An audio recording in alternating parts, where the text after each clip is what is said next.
Hi everyone, this is Jerry from the Chess Network. I'm a National Master in Chess from the state of Pennsylvania, and this is a video on how to play chess.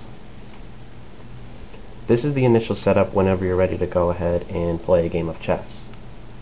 What we have on the bottom of the board are the letters A through H, and along the left side of the board we have the numbers 1 through 8. Now the first piece I'd like to go over is the rook. The rook I have placed on the square E5.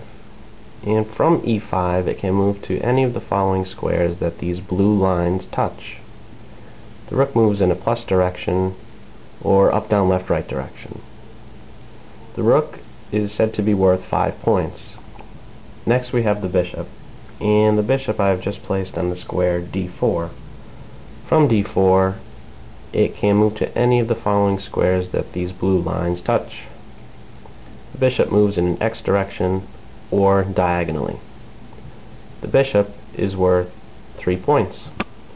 Next we have the queen, and the queen I've just placed on the square C5, and from C5 she can move just like the rook in a plus direction or up, down, left, right direction, or just like the bishop in an X direction or diagonally.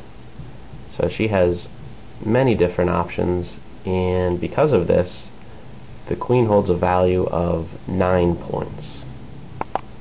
Next we have the knight, and the knight is on the square E4.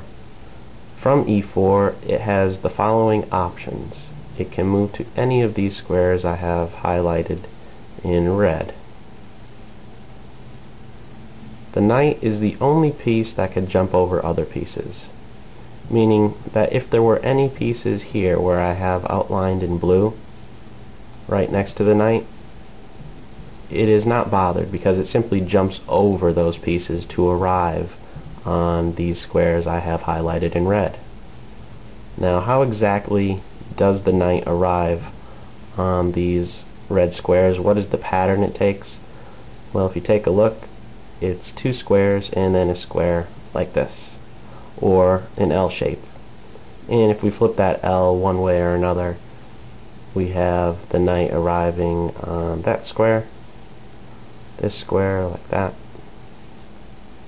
So the knight moves in an L shape, and it's the only piece that can jump over other pieces. The knight from this position has 8 different choices, and the knight is worth 3 points. The next piece I'd like to discuss is the king. Now the king I have placed on the square D4. The objective of chess is to checkmate our opponent's king. Now by checkmate I'm referring to attacking our opponent's king and having there be no escape.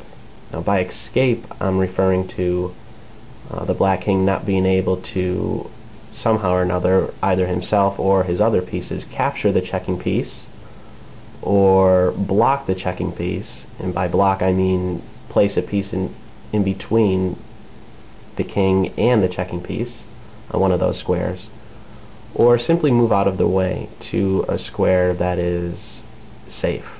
Okay, if the king cannot do any 3 of those mentioned statements, then the position is considered checkmate. The actual capturing of the king does not occur. Checkmate is when the king is in check and there is no successful way of getting that king to a safe square. The king is similar to the queen in that it moves in an up, down, left, right direction, just like the rook, or just like the bishop, diagonally or in an X direction. The only difference really is that he can only move 1 step at a time, 1 square at a time. The king does not have a particular value. It is said to be priceless, because if you lose the king, you simply lose the game. Now we have a special move in chess, and that special move is called castling. Castling involves both the king and the rook. Now in order for castling to take place, there are many rules that must be followed. One of which is that the king nor the corresponding rook can have moved at all.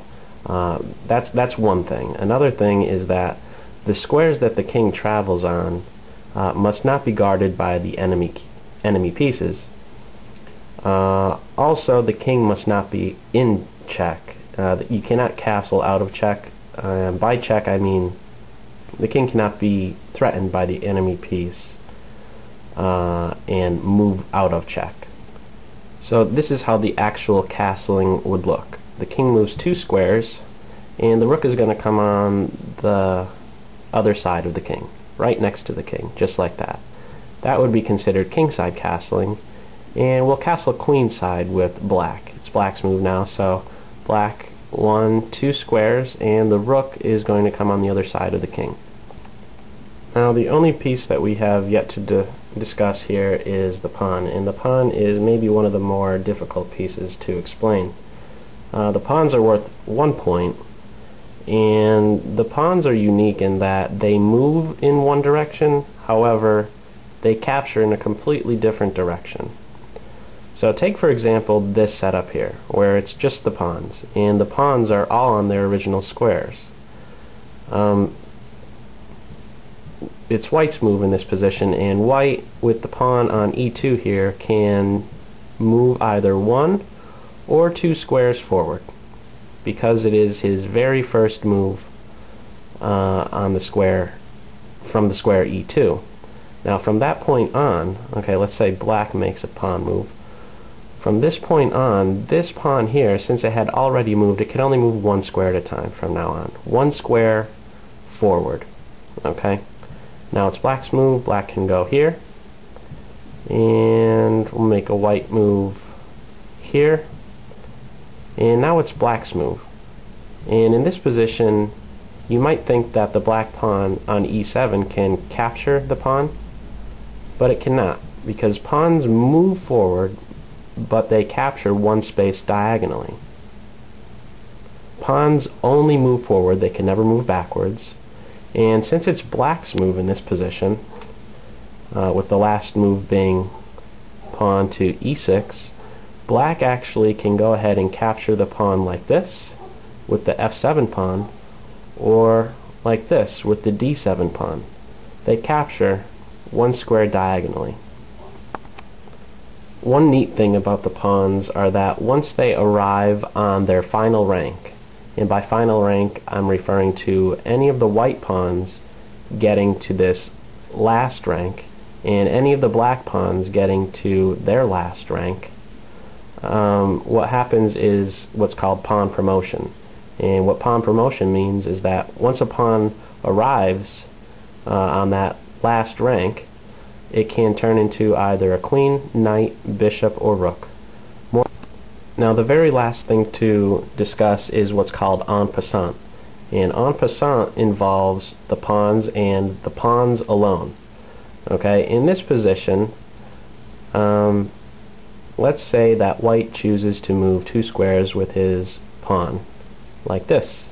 Black can actually capture that pawn on it as if it were on the square f3. Now why is this possible? Well, it's just an additional rule that we have for the pawns. It's called en passant, and the 2 requirements that must be met are the person or the player moving his pawn from its original square 2 squares and have them being side by side. Both requirements must be met in order for this en passant move to occur. Okay? It is not enough, for example, if white moves here, black moves here, and now it's white's move and white were to go here, having only moved 1 square, the black pawn cannot capture this pawn. Again, both requirements must be met. Pawn having moved 2 squares, them being side by side on an adjacent file, and then you can actually go ahead and capture. You only have 1 opportunity. So if white if white moves his pawn 2 squares like this, black has the option right now or never to go ahead and capture this pawn here. That concludes this video on how to play chess. If you have any questions, comments, or suggestions, feel free to contact me at www.myspace.com/chesseducator, and if you already have a MySpace account, feel free to send a friend request or simply just leave a comment on YouTube. That's all for now. Thanks.